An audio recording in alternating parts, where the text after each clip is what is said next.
The police detective's eyes bore into mine across the sterile interrogation room table, his pen hovering over the notepad as he waited for my answer. And I could feel my wife Veronica's perfectly manicured hand squeezing my thigh under the table, her nails digging through my expensive suit pants as she smiled, that sweet, innocent smile that had fooled everyone for the past 5 years, including me, especially me, the fool who had given her everything, my heart, my name, my family's trust. And now she wanted me to give her my soul by lying to the police about where her brother Marcus had been the night that girl died in the hit-and-run accident. "Mr. Whitmore," Detective Santos says, his voice patient but firm, "I need you to tell me again where Marcus Chen was on the evening of March 15th, between the hours of 9 p.m. and midnight." I can feel Veronica's grip tighten, can sense the desperation radiating from her even as she maintains that perfectly composed expression she's worn throughout this entire nightmare, the same expression she wore when she first asked me to provide Marcus with an alibi, when she explained with tears in her eyes how her poor brother was being framed, how the wealthy Whitmore family name could protect an innocent man from a justice system that was biased against people like them, immigrants trying to make their way in America. And God help me, I believed her. I always believed her because that's what love makes you do. It makes you blind and stupid and willing to destroy yourself for someone who would never do the same for you. "Marcus was at our house," I hear myself saying, the words feeling like acid in my throat. "We were having dinner with family. He stayed until around 1 a.m. I remember because we were watching the late movie together." The lie comes out smooth and practiced because Veronica made me rehearse it dozens of times, made me perfect every detail until it sounded natural, until even I almost believed it. But deep down in the part of my soul that hasn't been completely corrupted by my devotion to this woman, I know the truth. I know that Marcus was out that night, probably drunk and high as usual, probably behind the wheel of the car that struck 22-year-old Sarah Martinez as she walked home from her job at the diner, leaving her to die alone on a dark street while her family waited for her to come home. Detective Santos writes something down, his expression unreadable, and I wonder if he believes me, if my family's reputation and wealth will be enough to make this nightmare disappear, if the Whitmore name still carries the weight it once did in this city, or if everything my grandfather built, everything my father expanded, everything I was supposed to inherit and protect will crumble because I couldn't see past my wife's beautiful face to the poison underneath. "Thank you for your cooperation, Mr. Whitmore," the detective says finally, closing his notepad. "If we need anything else, we'll be in touch." As we walk out of the police station, Veronica's hand slips into mine, her fingers intertwining with mine the way they did on our wedding day, and she looks up at me with those dark eyes that once made me feel like the luckiest man alive. Eyes that now make me feel sick to my stomach because I'm starting to understand what she really sees when she looks at me. Not a husband, not a partner, but a tool. A convenient shield behind which her family can hide their crimes. "Thank you," she whispers, and her voice is soft and grateful. The same voice that whispered love words in my ear during our honeymoon, during the early days when I thought we were building something beautiful together, before I understood that everything she ever said to me was calculated, measured, designed to extract maximum benefit from the naive rich boy who fell for her act. The next few months pass in a blur of legal maneuvering and sleepless nights, watching my family's lawyers work overtime to keep Marcus out of prison, watching my father's disappointment grow as the scandal threatens to destroy everything our family has built over 4 generations, watching my mother retreat into herself as her friends whisper behind her back at charity galas and country club events. And through it all, Veronica plays the role of the grateful, loving wife, the immigrant success story who married into American royalty and just wants to protect her family. But I see the truth now, see it in the way she counts the money my father gives her for her family's legal expenses, See it in the way she meets with her mother and sister to plan their next move, always speaking in Mandarin when they think I can't understand, not knowing that I've been taking lessons for 3 years, wanting to surprise Veronica by learning her language, wanting to connect with her culture, only to discover that they've been planning this from the beginning, that her entire relationship with me was designed to gain access to the Whitmore fortune and influence. "You did so well today," her mother tells her in Mandarin after one particularly stressful court hearing, not knowing I can understand every word. "The Whitmore boy is completely under your control, just like we planned. And once Marcus is free, we'll have everything we need to take them for everything they're worth." The words hit me like a physical blow, but I keep my expression neutral. Keep playing the role of the devoted husband even as my world crumbles around me, even as I realize that every moment of our relationship has been a lie.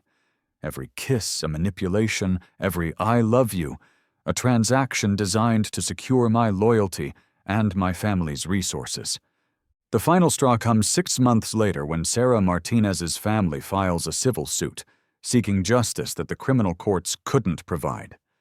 And I watch my father age 10 years in 10 minutes as he realizes the full scope of what protecting Marcus will cost us, not just financially, but in terms of our reputation, our business relationships, everything that makes the Whitmore name mean something in this city. "We have to settle," my father tells me, his voice heavy with defeat. "We can't let this go to trial. We can't risk what will come out, the questions they'll ask, the scrutiny on our family." And I know he's right. Know that we're trapped by my lies, by my stupidity, by my willingness to believe in a love that never existed. And as I sign the settlement papers that will pay the Martinez family $10 million while Marcus walks free, I feel something inside me break, something fundamental and irreparable. The part of me that believed in justice, in honor, in the idea that good people can build good lives if they just try hard enough.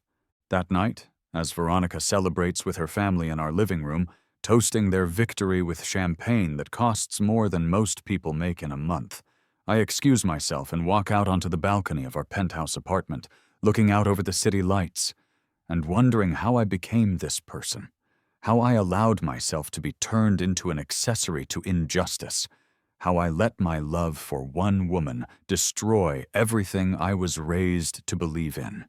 The answer comes to me as I watch the traffic moving far below, tiny lights in the darkness that remind me somehow of the candles at Sarah Martinez's vigil, the one I couldn't attend because it would have looked suspicious, because Veronica's mother insisted it would raise questions about why the man who provided Marcus's alibi would feel the need to honor his victim. I became this person because I was weak, because I wanted to be loved more than I wanted to be good, because I chose personal happiness over moral responsibility. And now an innocent girl is dead, her killer is free, and my family's name will forever be associated with the cover-up that let him escape justice. The balcony railing is solid steel, expensive and well-maintained like everything else in this apartment that represents everything wrong with my life. And as I lean against it, feeling the cold metal through my shirt, I make a decision that surprises me with its clarity, its simplicity, its absolute certainty. I can't live with what I've become. Can't wake up every morning knowing that Sarah Martinez died alone because I was too selfish and stupid to see the truth about my wife. Can't face the mirror knowing that I chose love over justice and got neither in return. Can't continue to be the fool who enables evil while telling himself he's just protecting his family. The fall is quick, mercifully quick. And my last thought as the city lights rush up to meet me is that maybe this is the only honest thing I've done in years, the only way to stop being complicit in the destruction of everything I was supposed to protect, the only way to find some kind of peace in a world where I've lost the right to any peace at all. But instead of the impact I expected, instead of the end I thought I deserved, there is light, brilliant and warm, and somehow familiar. And then I am opening my eyes and looking up at the ceiling of my childhood bedroom in my parents' house, The same ceiling I stared at for 18 years before going away to college, before meeting Veronica, before destroying everything that mattered to me. I sit up so fast that my head spins, my heart pounding as I take in the familiar surroundings that shouldn't exist. The baseball trophies on the dresser, the Harvard acceptance letter still pinned to the bulletin board, the clothes laid out for what I suddenly remember is my engagement party. The party where Veronica and I will announce our plans to marry. The party that started the countdown to 5 years of manipulation and lies, and ultimately to Sarah Martinez's death. My hands are shaking as I reach for my phone, checking the date that confirms what my racing mind has already realized. That somehow, impossibly, I have returned to 3 days before my engagement party. 3 days before I committed to spending my life with a woman who saw me as nothing more than a means to an end. 3 days before I started down the path that would lead to betraying everything I was raised to believe in. The door to my room opens without warning, and Veronica herself walks in, carrying a cup of coffee and wearing the soft smile that once made my heart race, the same smile that I now recognize as carefully calculated, perfectly calibrated to make me feel special and loved, and completely under her control. "Good morning, sleepyhead," she says, setting the coffee on my nightstand and leaning down to kiss my forehead, her lips soft and warm against my skin. And for a moment I almost forget everything I know about what she really is, almost let myself believe that the love I see in her eyes is real, until I remember the conversation I overheard in Mandarin, the celebration after Marcus walked free, the weight of Sarah Martinez's death on my conscience. "Veronica," I say, and my voice comes out rougher than I intended, hoarse with the knowledge of what she will become, what she already is underneath the perfect facade. "Are you okay?" she asks, genuine concern in her voice, or what passes for genuine concern from someone who has perfected the art of manipulation. "You look pale. Did you have another nightmare?" "Another nightmare," she says, as if my subconscious has been trying to warn me all along, as if some part of me knew even then that something was wrong with this relationship, with this woman who appeared in my life like a gift from heaven, but was actually something much darker, much more dangerous. "I'm fine," I tell her, forcing myself to smile, to play the role of the loving fiancé, even though everything in me wants to scream the truth, wants to tell her that I know what she is, what she's planning, what she will cost my family in blood and money and honor. But I can't do that, not yet, because she'll just deny everything, because I have no proof of things that haven't happened yet, because in this moment, in this timeline, she's still the grieving sister trying to protect her brother from false accusations, still the loving fiancé who just wants to build a life with the man she loves, still the perfect actress playing the role that will destroy me if I let it. "I was thinking," she says, settling down on the edge of my bed, her hand finding mine the way it has 1,000 times before. "Maybe we should invite Marcus to the engagement party. I know you two haven't gotten along perfectly, but he's family now, and family should be together for important moments."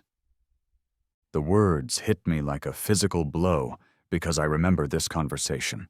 Remember agreeing to include Marcus in our celebration, despite my instinctive dislike of him, despite the way he looked at me like I was a walking ATM, despite the warnings from my friends that he was trouble, warnings I dismissed because I wanted to make Veronica happy, because I thought being a good husband meant accepting her family unconditionally. "I don't think that's a good idea," I hear myself saying, the words coming out before I can stop them, before I can think about how to explain this sudden change in my attitude. Veronica's eyes widen slightly, and I see the first crack in her perfect composure. The first hint of the calculation underneath as she tries to figure out what this means, how to handle this unexpected resistance from her usually compliant fiancé. "Why not?" she asks, and her voice is still soft, still loving. But there's an edge to it now, a sharpness that I never noticed before but can't miss now that I know what to look for. I just think our engagement party should be about us, I say, choosing my words carefully. About our families coming together, about celebrating our love, not about managing family drama or trying to fix relationships that may not be meant to be fixed. She's quiet for a long moment, studying my face with those dark eyes that I once thought could see into my soul, but now realize were always looking for weaknesses, for pressure points, for ways to manipulate me into giving her what she wanted. "Since when do you care about family drama?" she asks finally. And there's a laugh in her voice, but it's not the warm, genuine laugh I fell in love with. It's something colder, more calculated. "You're the one who's always telling me that family comes first, that we have to support each other no matter what."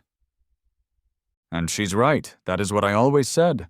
What I believed right up until the moment I realized that her definition of family support meant using my family's resources to cover up a crime, meant turning me into an accessory to murder, meant destroying everything I valued for the sake of protecting someone who didn't deserve protection. "People change," I tell her, meeting her eyes steadily. "Priorities shift, perspectives evolve. Sometimes you realize that blind loyalty isn't the same thing as love." Something flickers across her face, too quick for me to fully read, but I catch a glimpse of anger, of frustration, of a woman who thought she had me completely figured out, suddenly realizing that maybe she doesn't know me as well as she thought.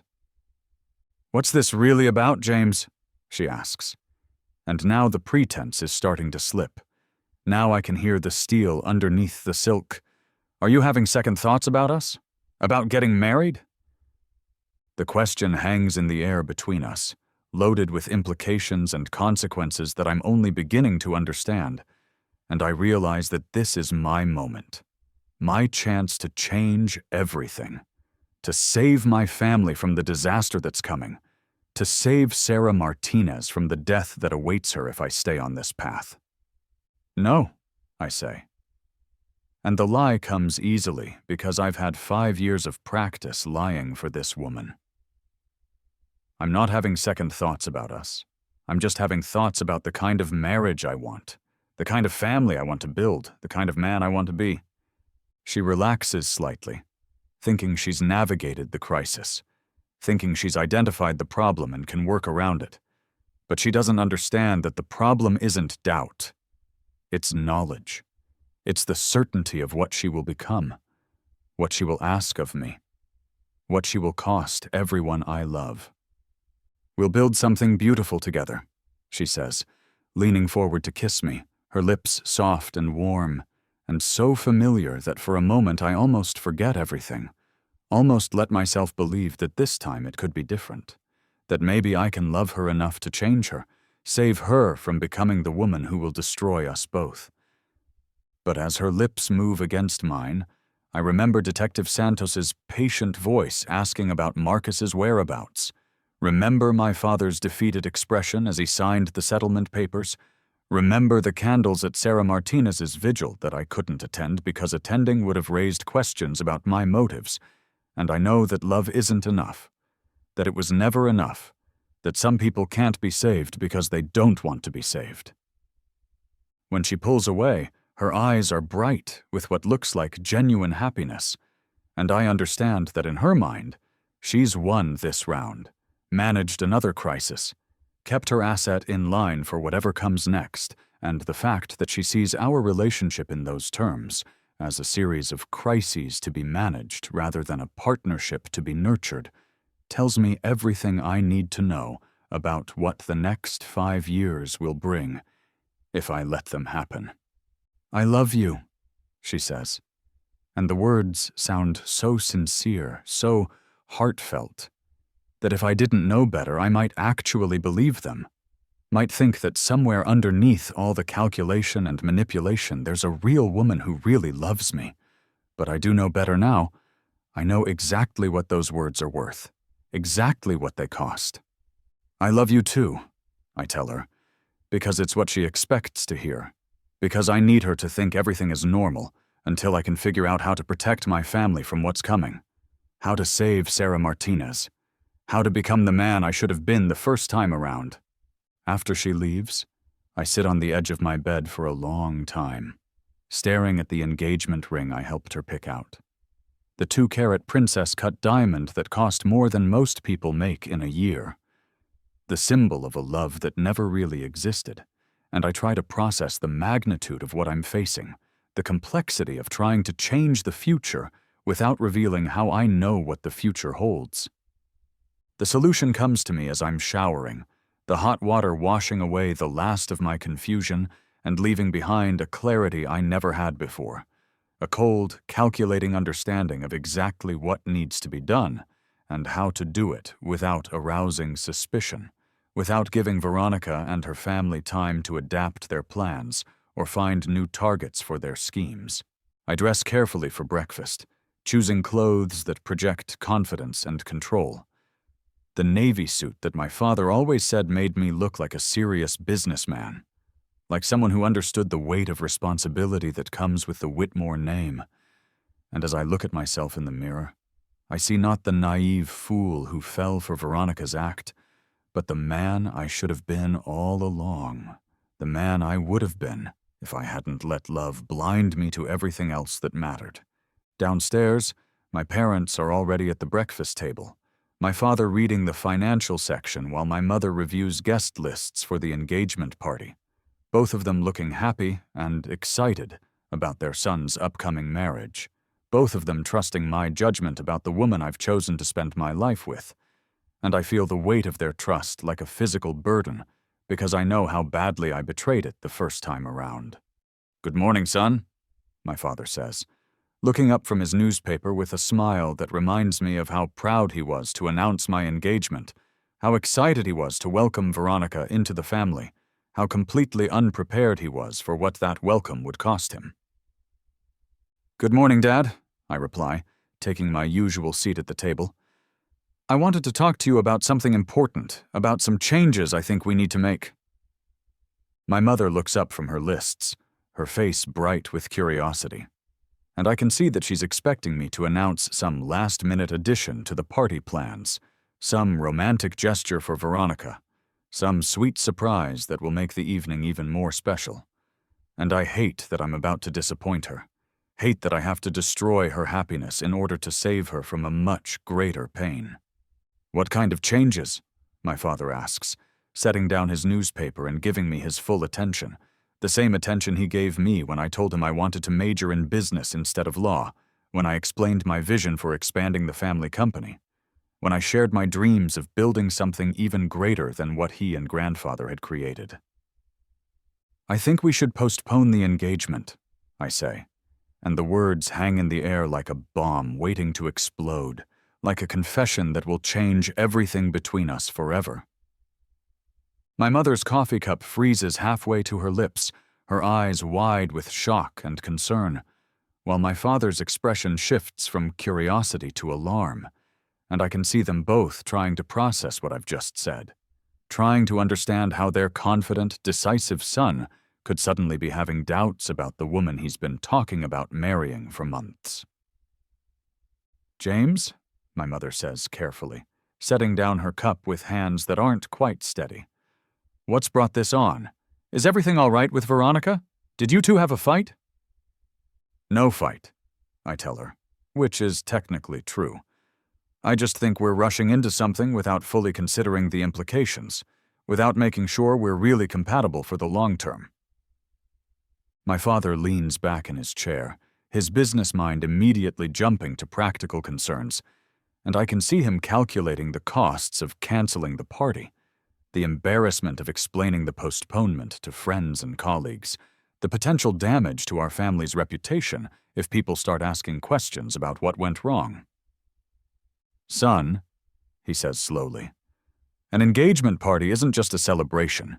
It's a public commitment, a statement to our friends and business associates that the Whitmore family stands behind its word, and canceling at the last minute sends a message about our reliability, our stability." I understand his concerns because I share them. because I know exactly how much this postponement will cost us in terms of social capital and business relationships, but I also know how much more it will cost us if I don't act now, if I let Veronica's plan proceed to its inevitable conclusion.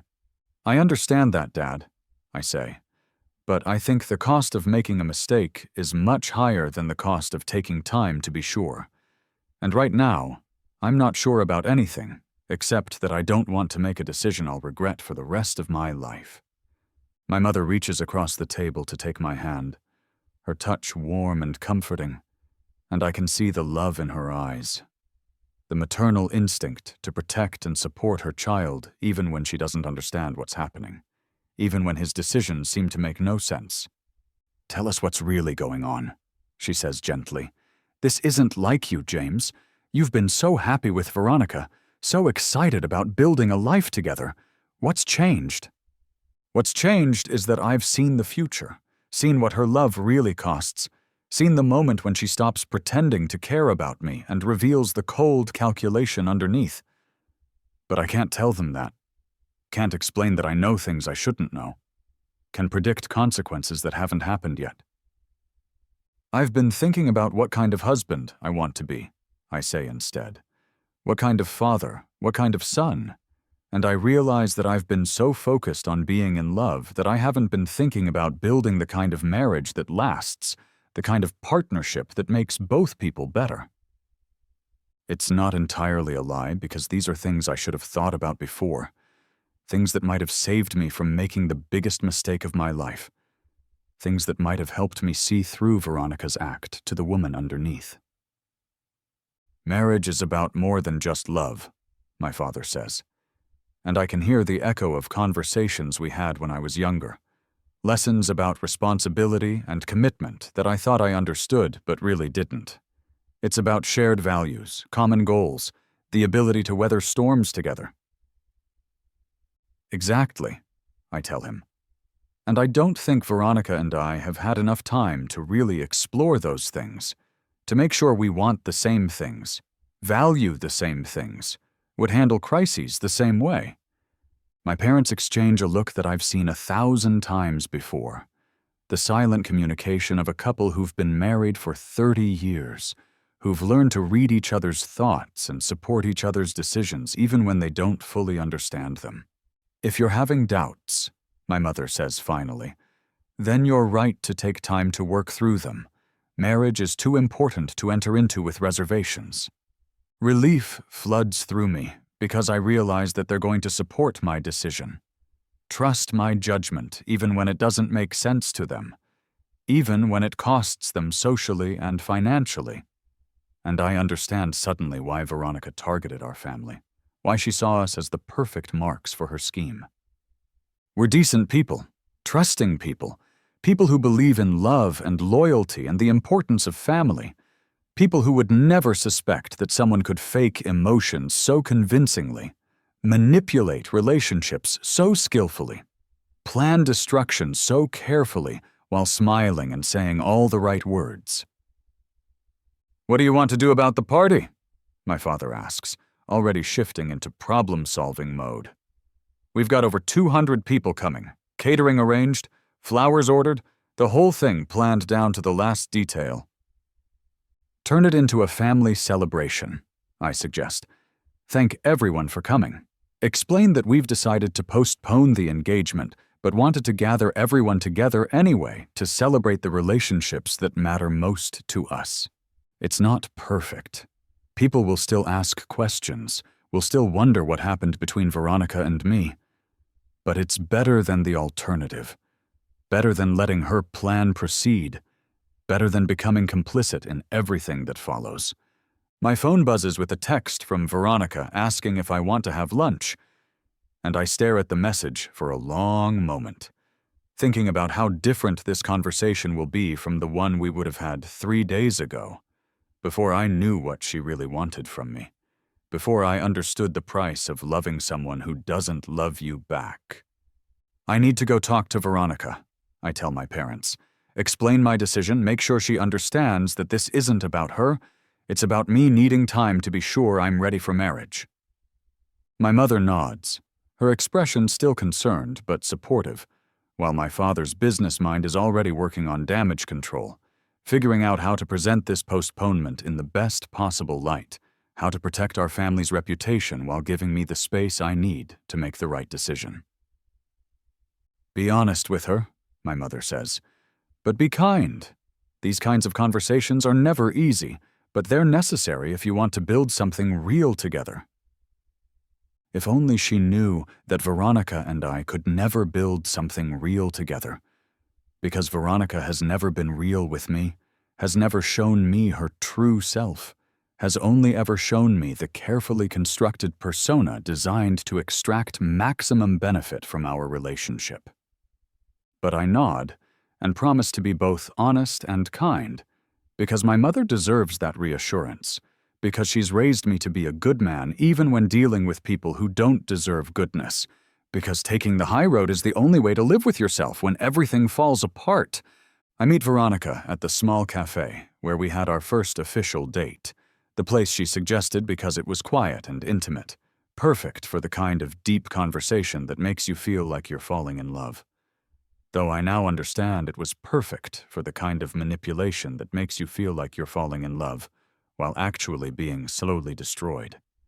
She's already there when I arrive, sitting at our usual table by the window, wearing the blue dress that she knows is my favorite. The one that brings out her eyes and makes her look innocent and vulnerable. And I wonder if she chose it deliberately, if she somehow sensed that this conversation would require her most powerful weapons. "You look serious," she says, as I sit down across from her smile bright but cautious, and I can see her mind working, trying to read my mood, trying to figure out what approach will work best to get whatever she wants from this meeting. "I am serious," I tell her. "I need to talk to you about our engagement, about the timeline we've set for our relationship." Something flickers in her eyes, too quick for most people to catch. But I'm watching for it now, watching for the micro-expressions that reveal her true thoughts, the tiny cracks in her perfect facade that I was too besotted to notice before. "What about our timeline?" she asks, and her voice is carefully neutral, designed to encourage me to reveal my position before she commits to a response.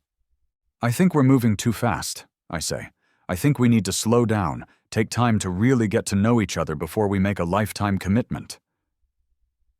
She's quiet for a moment, her fingers tracing patterns on the tablecloth, and I can see her calculating, trying to determine whether this is a genuine concern that can be addressed or a fundamental threat that needs to be eliminated. "How much time are you talking about?" she asks finally. "A few months, a year?" "I don't know," I tell her, which is honest because I haven't figured out how long I need to gather evidence, build a case, protect my family from what's coming. I just know that I want to be absolutely certain before we take the next step. "James," she says, and her voice takes on the tone I've heard her use with her family, slightly condescending, as if she's explaining something obvious to someone who's too slow to understand. "We've been together for 2 years. We know each other better than most couples know each other after 10 years. "But that's not true," I want to tell her. "We don't know each other at all because you've never let me see who you really are. Because everything I think I know about you is a carefully constructed lie designed to make me fall in love with a person who doesn't exist." "Do we?" I ask instead. "Do we really know each other? Or do we just know the versions of ourselves that we present when we're trying to make a good impression?" She laughs, and it sounds genuine, musical. The same laugh that made me feel clever and charming during our early dates, but now I can hear the calculation underneath, the slight edge that suggests she's not as amused as she seems. "What brought this on?" she asks. "Yesterday you were excited about the party, about announcing our engagement, about starting to plan the wedding, and now suddenly you want to pump the brakes." Yesterday I was a different person, I think. Yesterday I was naive and trusting and willing to believe that love could conquer anything, but today I know better. Today I understand that love without honesty is just sophisticated manipulation. That commitment without shared values is just a recipe for mutual destruction. I've been thinking about what my parents have, I tell her. 30 years of marriage, and they still genuinely like each other, still choose each other every day, still face challenges as a team instead of trying to handle them separately. And you don't think we can have that? She asks, and there's hurt in her voice, or what passes for hurt from someone who's perfected the art of emotional manipulation. I don't know if we can have that, I say honestly, because I don't know if we want the same things, value the same things, would handle crises the same way. What kind of crises? She asks, and I can see her mind racing, trying to figure out if this is about something specific, some test she's failed, or some secret she's been hiding. And I realize that she's so used to deception that she assumes everyone else is hiding something too. Any kind of crisis, I say. Financial problems, family issues, moral dilemmas, the kinds of situations that reveal who you really are underneath the social niceties.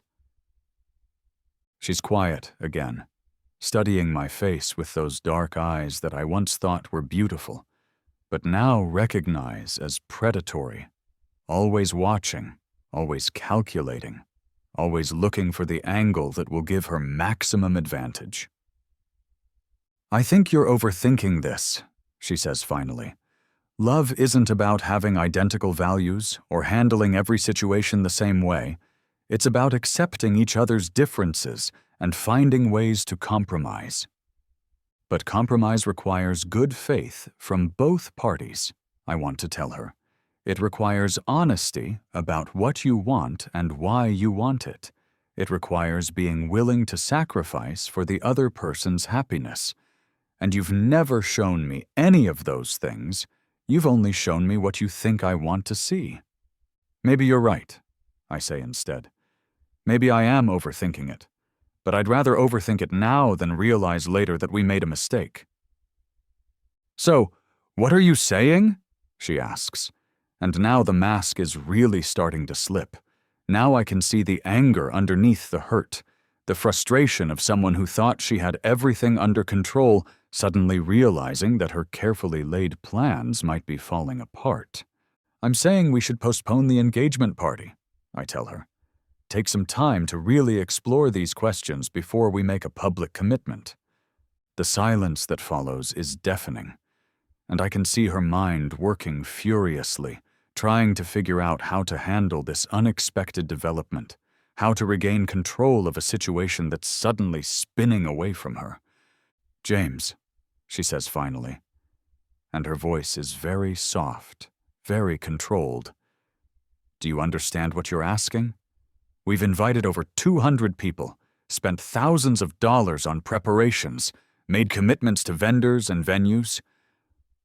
I'll handle all of that, I tell her. I'll take responsibility for the cancellation. Explain to everyone that it was my decision. Make sure you don't suffer any embarrassment or financial loss. It's not about the money, she says, and there's steel in her voice now. The first glimpse of the woman who will later convince me to lie to the police, who will celebrate while my family pays millions to cover up her brother's crime. It's about what this says about us, about our relationship, about your commitment to me. What it says about my commitment, I reply, is that I take it seriously enough to want to be absolutely sure before I make it. That I respect you enough to be honest about my concerns, instead of just going through the motions. But she doesn't want honesty, I realize. She wants compliance. She wants me to be the perfect husband who never questions her judgment, never challenges her decisions, never does anything that might interfere with her plans for my family's money and influence. And what am I supposed to tell my family? She asks. My mother has been planning for this party for months, looking forward to officially welcoming you as her son-in-law, and now I have to tell her that you've changed your mind? The mention of her mother sends a chill through me, because I remember the conversation I overheard. The way Mrs. Chen talked about me like I was a resource to be exploited, rather than a person to be loved. The satisfaction in her voice when she realized how completely they had me under their control. Tell her the truth, I say. That I need more time to be sure I'm ready for marriage. That this isn't about you or your family. It's about me wanting to be the best possible husband when the time comes. She stares at me for a long moment, and I can see her weighing her options, trying to decide whether to push harder or retreat and regroup, whether to escalate this confrontation or save her energy for a more strategic battle later.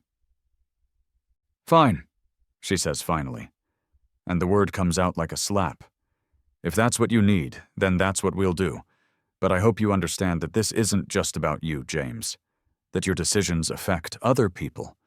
People who love you and trust you and deserve better than to have their lives disrupted because you're having a moment of doubt." The emotional manipulation is so blatant that I'm amazed I ever fell for it. The way she makes my reasonable request for time sound like a selfish betrayal. The way she positions herself as the victim of my cruelty rather than the beneficiary of my caution.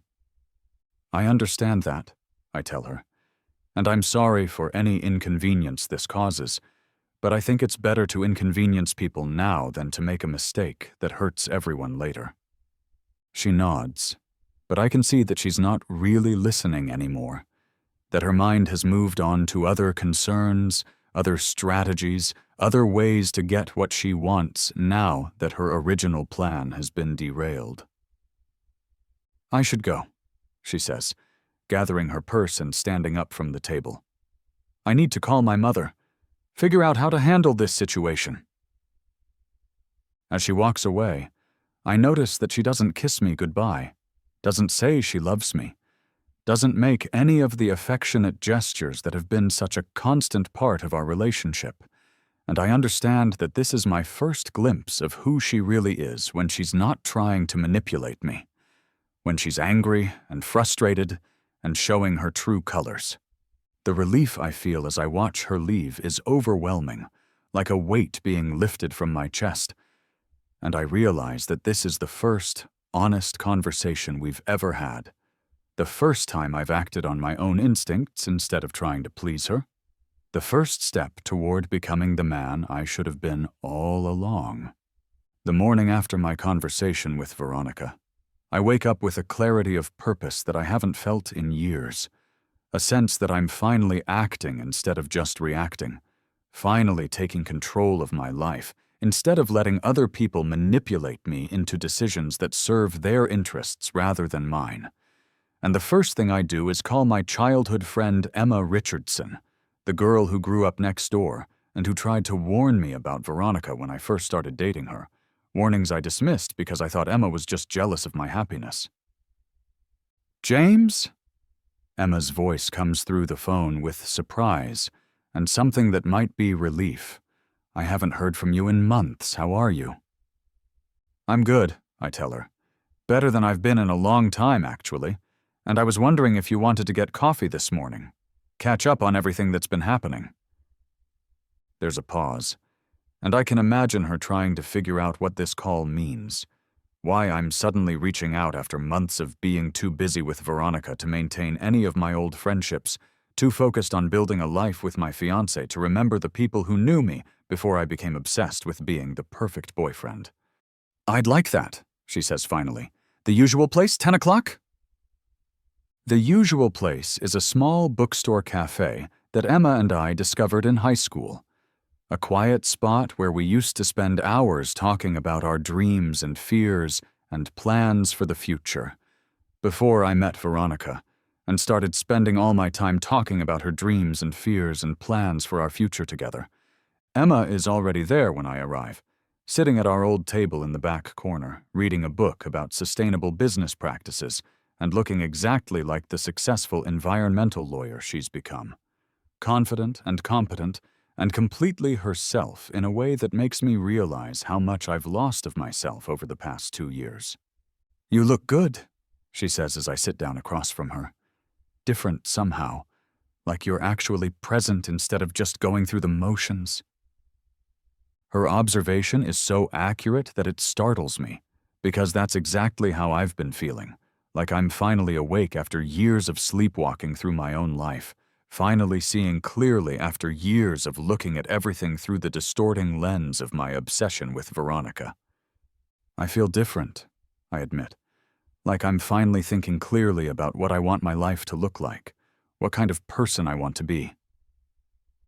And what brought about this sudden clarity? She asks. And I can see the caution in her eyes, the wariness of someone who's watched a friend make mistake after mistake and doesn't want to get her hopes up that he's finally coming to his senses. I postponed my engagement, I tell her, and the words feel good to say, feel like a declaration of independence, a statement that I'm no longer willing to let other people make the most important decisions of my life. Emma's coffee cup freezes halfway to her lips, her eyes widening with surprise and what might be hope. And I realize that she's been waiting for this moment, hoping for this moment, probably longer than I've been dreading it. Really? She asks, setting down her cup with hands that aren't quite steady. What happened? Did you finally see what everyone else has been trying to tell you about her? Something like that, I say, because I can't explain that I've seen the future, that I know exactly what Veronica will become, what she will ask of me, what she will cost everyone I love. I just realized that I don't really know who she is underneath the person she presents to me. Emma nods slowly, and I can see that she's trying to choose her words carefully, trying to be supportive without saying, "I told you so," even though she absolutely did tell me so, repeatedly and with increasing urgency as my relationship with Veronica became more serious. "I'm proud of you," she says finally. "It takes courage to admit when you're not sure about something, especially something as public as an engagement." "I should have listened to you earlier," I tell her. "When you tried to warn me about her. When you said something felt off about the way she interacted with people. The way she always seemed to be performing instead of just being herself." "You weren't ready to hear it then," Emma says, and her voice is gentle, understanding. The voice of someone who's never stopped caring about me even when I was too stupid to appreciate her friendship. When someone is that good at manipulation, it takes time to see through it, especially when you want to believe that they love you. The fact that she understands exactly what I've been going through, that she can articulate feelings I couldn't even admit to myself, makes me realize how much I've missed her wisdom, her honesty, her ability to see through pretense to the truth underneath. "Tell me about your work," I say, wanting to hear about something real and meaningful, something that matters beyond the superficial social games that have dominated my life for the past 2 years. Her face lights up as she talks about her latest case, a class action lawsuit against a chemical company that's been poisoning groundwater in rural communities. And I'm struck by how passionate she is, how committed to making a real difference in the world, how different that is from Veronica's obsession with social status and material success. "What about you?" she asks when she's finished describing her case. "What are you working on these days, besides figuring out your personal life?" I realize with some embarrassment that I haven't been working on anything meaningful, that I've been coasting on my family's reputation and connections while focusing all my energy on my relationship with Veronica, and that if I want to become the kind of man who deserves a woman like Emma, I need to start contributing something real to the world. "I've been thinking about expanding our family's business into sustainable technologies," I tell her. And as I say it, I realize it's true that this is something I've been considering but never had the courage to pursue, because Veronica always dismissed it as financially risky. Renewable energy, green manufacturing, that kind of thing. "That's exciting," Emma says, and I can see that she means it, that she's genuinely interested in my ideas in a way that Veronica never was, never could be, because she only cared about things that directly benefited her. We talk for 2 hours about business ideas and social responsibility and the kind of world we want to help create. And I remember why I loved spending time with Emma, why our friendship was so important to me before I got distracted by the intoxicating but ultimately hollow excitement of my relationship with Veronica. I've missed this, I tell her as we're getting ready to leave. I've missed having real conversations with someone who challenges me to be better. I've missed you too, she says. And there's something in her eyes that makes my heart skip a beat. Something that might be love, might be hope, might be the possibility of a future that I never let myself consider because I was so focused on the wrong person. Emma, I say, and then I stop because I don't know how to ask what I want to ask. Don't know if I have the right to ask it after years of taking her friendship for granted while chasing after someone who never deserved my devotion. Yes, she says softly. And I can see that she knows what I'm thinking, what I'm feeling, what I'm hoping for. Would you like to have dinner with me tonight? I ask. Not as friends catching up, but as something more? She's quiet for a moment, studying my face, and I can see her weighing the risks of opening her heart to someone who hurt her by choosing someone else. Someone who might hurt her again if he's not really ready to appreciate what he has. I'd like that, she says finally. But James, I need you to be sure about what you want, because I won't be your rebound.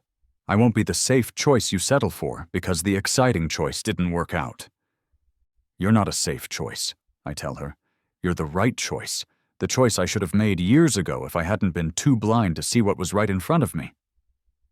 She smiles then, the first truly happy smile I've seen in months, and I realize that this is what love should feel like, comfortable and challenging and real, not the constant drama and manipulation that I thought was passion, but was actually just emotional abuse disguised as romance. That evening, as I get ready for dinner with Emma, I feel like I'm preparing for the first day of my real life. The life I should have been living all along if I hadn't been so determined to prove that I could make the wrong person love me the right way. 3 weeks after I postponed the engagement, Veronica calls me with tears in her voice and desperation that sounds almost genuine, asking if I can meet her because Marcus is in trouble and she needs my help. And even though I know this is the beginning of the trap that destroyed my family the first time around, I agree to meet her because I need to understand exactly how her plan works, exactly what evidence I'll need to protect myself and everyone I love. She's waiting for me in the parking lot of a 24-hour diner on the outskirts of town, her usual polished appearance replaced by smeared makeup and rumpled clothes. And if I didn't know better, I might actually believe that she's genuinely distraught, genuinely desperate, genuinely in need of the kind of help that only someone who loves her would provide. Thank you for coming, she says as I get out of my car. I know things have been weird between us lately, but I didn't know who else to call, who else I could trust with something this serious. Trust, she says, the word that she's weaponized against me so many times, the word that she uses to extract compliance and loyalty while giving nothing real in return, and I have to resist the urge to laugh at the irony of her asking for trust while planning to use it to destroy me.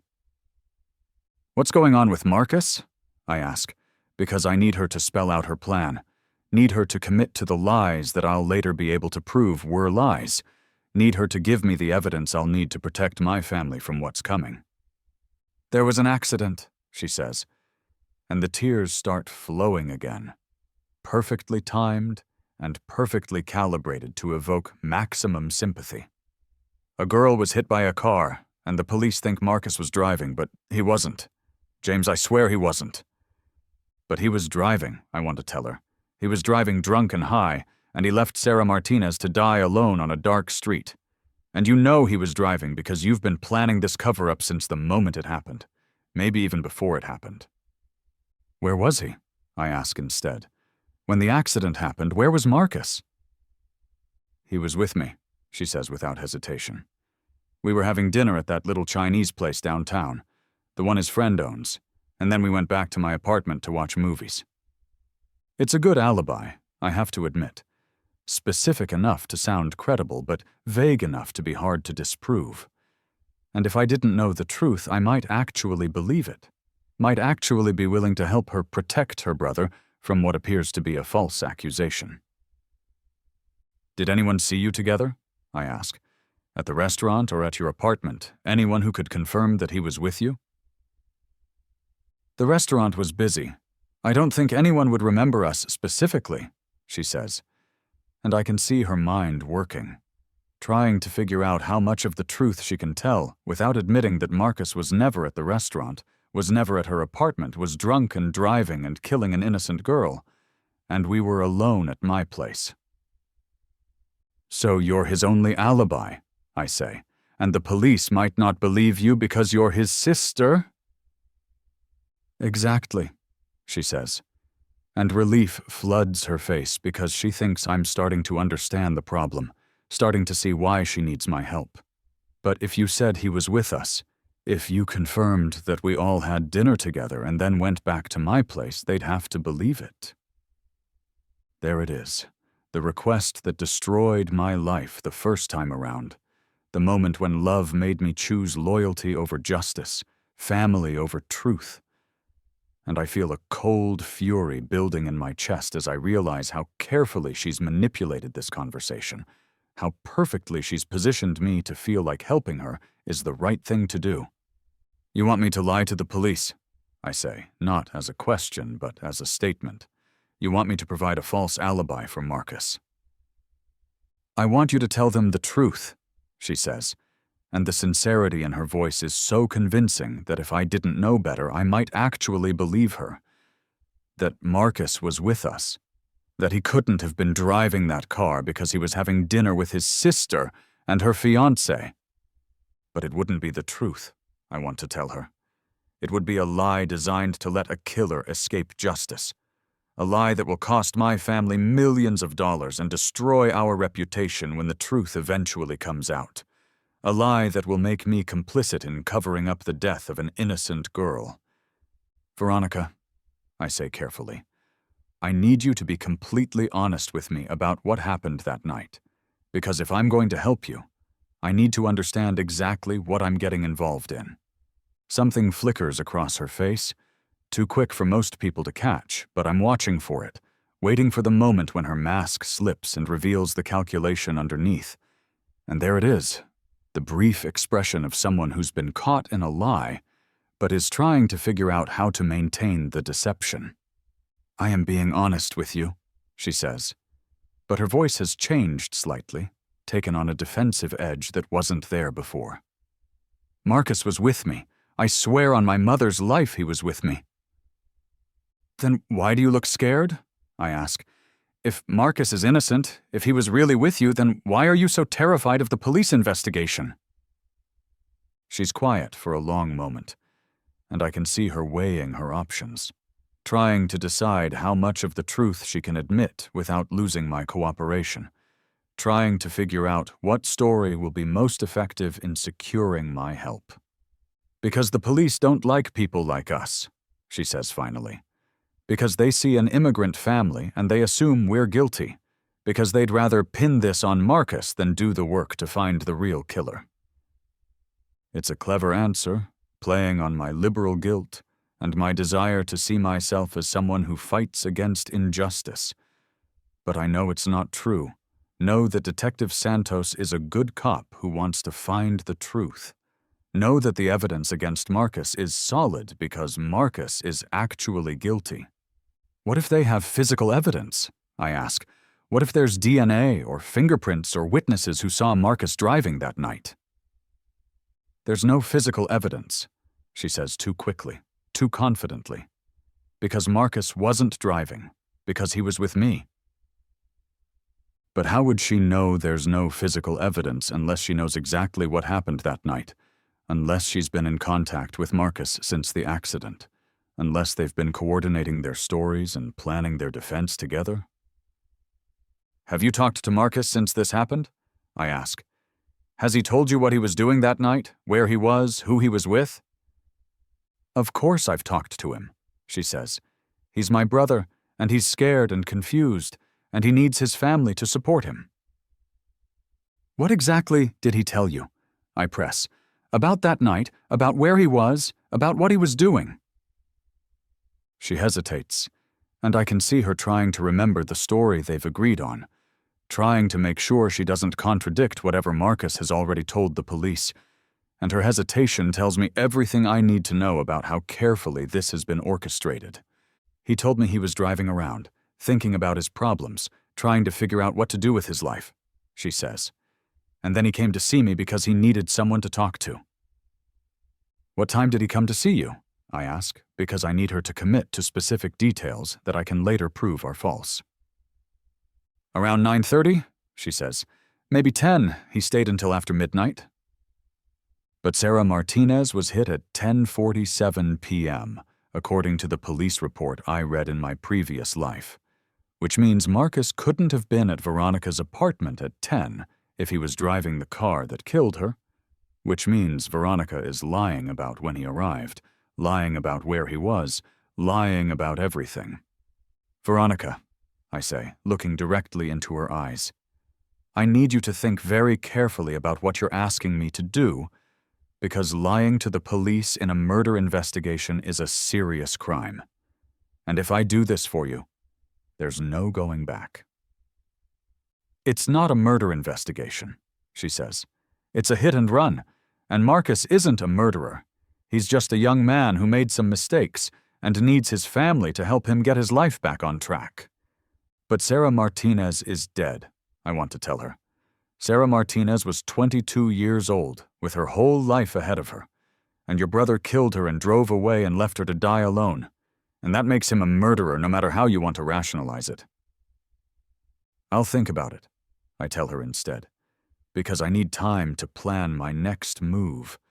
Need time to figure out how to gather the evidence I'll need to prove that she's lying, that Marcus is guilty, that my family deserves protection from their scheme." "Thank you," she says. And the relief in her voice is so profound that it's almost painful to hear. "I knew I could count on you. I knew you wouldn't abandon us when we needed you most." As I drive away from the diner, I feel sick to my stomach thinking about how close I came to falling for her act again, how convincing her performance was, how easy it would be to believe that she's just a scared sister trying to protect her innocent brother from an unjust system. But I know better now, know exactly what this is really about, know exactly what it will cost my family if I let her plan succeed. And I also know exactly what I need to do to stop her, to protect the people I love, to make sure that Sarah Martinez gets the justice she deserves. The next morning, I call Detective Santos and tell him I have information about the Marcus Chen case, information that might be helpful to his investigation. And when I walk into the police station 2 hours later, I'm carrying a folder full of evidence that I've spent the past month gathering, evidence that will destroy Veronica's carefully constructed lies and ensure that Marcus faces justice for what he did to Sarah Martinez. "Mr. Whitmore," Detective Santos says as he leads me into the same interrogation room where I lied for Marcus in my previous life. "Thank you for coming in. I understand you have some information that might be relevant to our investigation." "I do," I tell him, opening the folder and spreading out the contents on the table between us. "And I need you to know that some of this information involves my fiancée, or rather, my ex-fiancée, and her attempts to involve me in providing a false alibi for her brother." Detective Santos's eyebrows rise slightly, but his expression remains professional, neutral, and I can see that he's taking notes, documenting everything I'm telling him, building a case that will hold up in court. "Tell me everything," he says, "from the beginning." I start with Veronica's call 3 weeks ago, her tears and desperation and her carefully rehearsed story about Marcus being innocent. And I play the recording I made of our conversation at the diner, the conversation where she asked me to lie to the police about Marcus's whereabouts on the night Sarah Martinez died. "You recorded this conversation?" Detective Santos asks, and I can see that he's impressed by my foresight, my preparation, my commitment to getting justice for Sarah Martinez. I suspected she was lying, I tell him, and I wanted to have proof of what she was asking me to do, proof that this was a coordinated effort to obstruct your investigation. Next, I show him the phone records I obtained through a private investigator, records that prove Marcus called Veronica 3 times on the night of the accident, the last call coming at 11:23 p.m., more than 30 minutes after he allegedly arrived at her apartment, more than 30 minutes after Sarah Martinez was killed.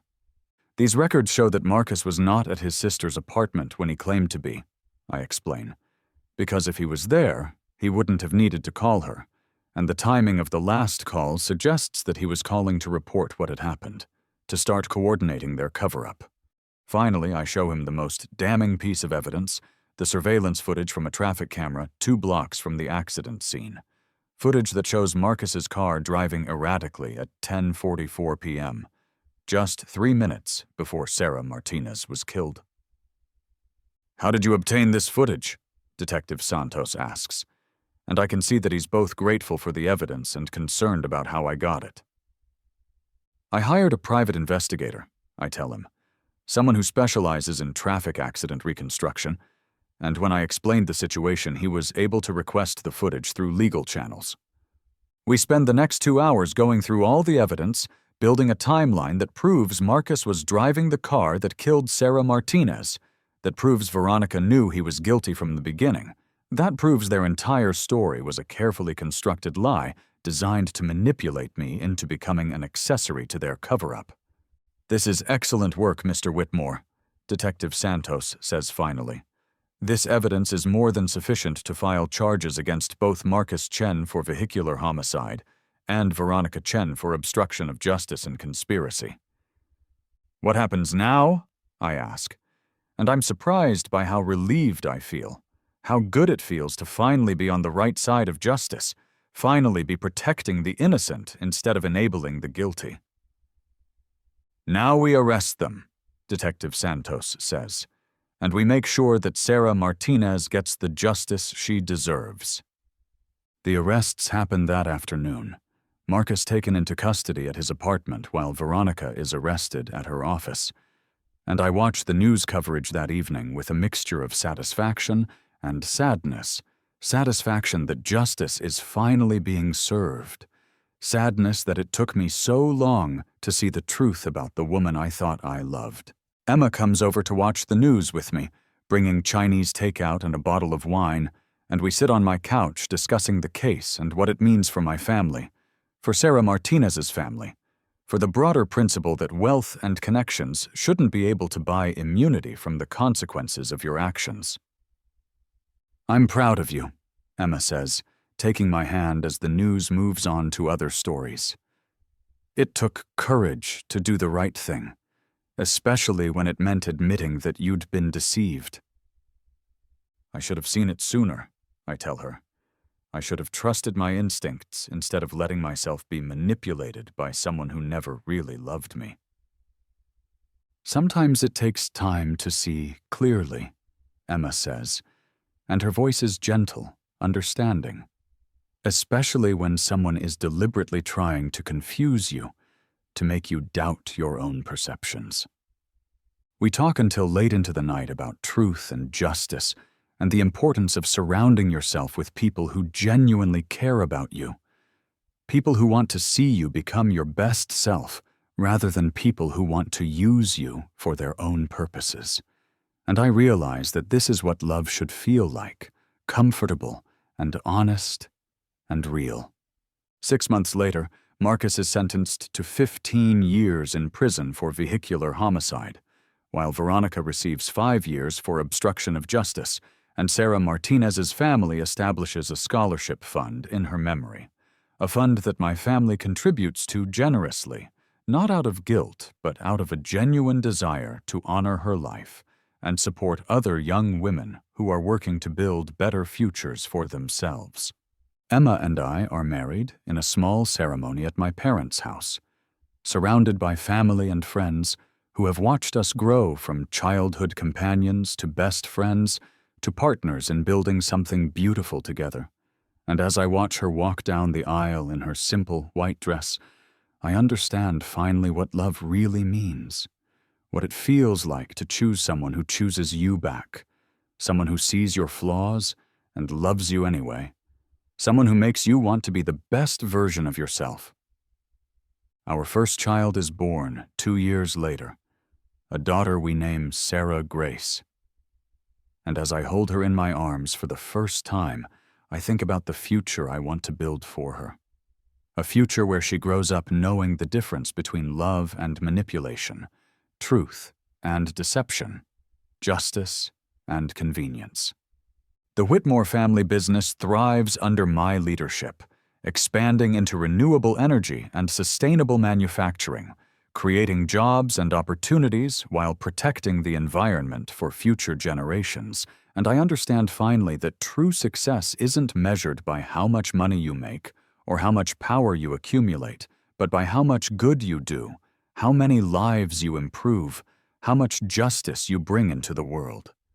Sometimes I wonder what would have happened if I hadn't been given the chance to see the truth about Veronica, if I had married her and become complicit in Marcus's crime, if I had let love blind me to justice and destroyed everything my family had built over 4 generations. But then I look at Emma, at our daughter, at the life we've built together, and I know that everything happened exactly the way it was supposed to happen. Justice was served, truth prevailed, and love, real love, conquered all the lies and manipulation and false promises that had nearly destroyed me. And in the end, that's all that really matters. That's the only legacy worth leaving. That's the only story worth telling. The end comes not with drama or revenge or spectacular downfall, but with quiet satisfaction, with the knowledge that I chose correctly when it mattered most, that I protected the people who deserved protection, that I built something real and lasting with someone who deserved all the love I had to give. And in the quiet moments before sleep, when Emma is reading beside me and our daughter is safe in her crib down the hall, I sometimes think about the man I was before, the naive fool who almost threw away everything that mattered for the sake of a woman who never really loved him. And I'm grateful, so grateful, that I was given the chance to become the man I was always meant to be.